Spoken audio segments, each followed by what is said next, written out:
Hi, welcome to our YouTube channel. இன்னைக்கு clip சாம்பை use பண்ணி zoom in and zoom out effects எப்படி பண்ணுறதுன்னு பார்க்கலாம். இந்த வீடியோவை டைம்லைனில் செட் பண்ணிடுங்க. தென் இந்த வீடியோவை கிளிக் பண்ணிவிட்டு எஃபெக்ட்ஸுக்கு போய் எஃபெக்ட்ஸில் ஸ்லோ ஜூம் அந்த ஆப்ஷன் எங்கே இருக்குன்னு பாருங்கள். Slow zoom, okay, slow zoom ஆப்ஷனை நான் சூஸ் பண்ணியிருக்கேன். இப்போ ப்ளே பண்ணி பார்த்தா அந்த ஜூம் வந்து சென்டர் சர்ஃபேஸில் போகிறது நமக்கு தெரியுது. இதில் நம்ம ஜூம் ஆகிற டைரக்ஷனை வந்து சேஞ்ச் பண்ணிக்கலாம். அது எப்படி பண்ணுறது அப்படின்னு ஜஸ்ட் இந்த பொசிஷன் டேப்ல வந்து எல்லா கார்னருக்கும் ஒவ்வொரு ஆப்ஷன்ஸ் கொடுத்துருக்காங்க இல்லையா. ஸோ இப்போ எனக்கு ரைட் சைடில் ஜூம் ஆகணும்.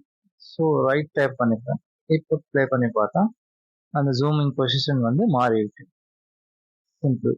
இந்த மாதிரி நீங்கள் எந்த வீடியோஸ்க்கு வேணாலும் zoom in and zoom out பண்ணலாம். அதே மாதிரி எஃபெக்ட்ஸ் அண்ட் வந்து ஸ்லோ ஜூம் ஆப்ஷன்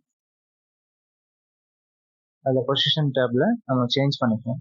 இந்த பொசிஷன் டேப்ல வந்து நம்ம சேஞ்ச் பண்ணதுக்கப்புறம் அந்த ஜூம் ஆகிற ஸ்பீடு கூட நம்ம எவ்வளோ வேணுன்ற அளவுக்கு நம்ம செட் பண்ணிக்கலாம். ஸோ ஜூமோட ஸ்பீடை செட் பண்ணும்போது நமக்கு ஓவர் ஸ்பீட்னால பிளாக் ஸ்க்ரீன் வருது. ஸோ கரெக்டான பொசிஷன்ல கரெக்டான அலைன்மெண்ட் வச்சு செட் பண்ணால் ஓகேவா இருக்கும். இப்போ நான் சென்ட்ரல் ஜூம் வச்சுக்கிறேன். ஜூம் அவுட்டுக்கு ரிவர்ஸ் நம்ம சூஸ் பண்ணாலே ஃபுல் ஸ்க்ரீன் ஜூம் அவுட்டுக்கு போதும். தேங்க்யூ. தேங்க்ஸ் ஃபார் வாட்சிங்.